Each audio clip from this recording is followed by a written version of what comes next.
Sunday market یعنی استعمال شدہ اشیاء کا بازار جو ہر اتوار کو سیاحتی استقبالیہ مرکز TRC سے لے کر لال چوک تک سجایا جاتا ہے، اور یہ بازار مرد و زن اور بچوں کے مختلف اقسام کے ملبوسات اور دیگر گھریلو ساز و سامان کی چیزوں کے لیے پوری وادی میں کافی مشہور ہے۔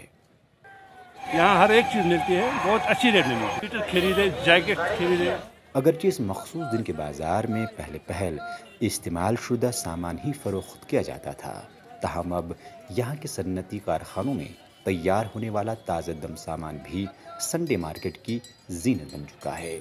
لوگوں کا ماننا ہے کہ سنڈے مارکیٹ میں ہر قسم کی ضروریات کی چیزیں سستی ملتی ہیں، جس وجہ سے وہ یہاں آنا پسند کرتے ہیں۔ بہت سستی ملتی ہے اور اچھی ملتی ہے۔ بہت اچھا لگا کہ ہمیں سامان اچھا برانڈڈ ملا، برانڈڈ سے برانڈڈ چیز بہت سستی ملتی ہے۔ ضرورت اس بات کی ہے کہ سنڈے مارکیٹ سے جڑے کاروباری اس بھاری رش کا کبھی ناجائز فائدہ نہ اٹھائیں اور قیمتوں میں اعتدال رکھ کر اس سنڈے مارکیٹ کی اصل شناخت کو برقرار رکھیں۔ ET بھارت کے لیے سری نگر سے پرویز الدین کی خاص رپورٹ۔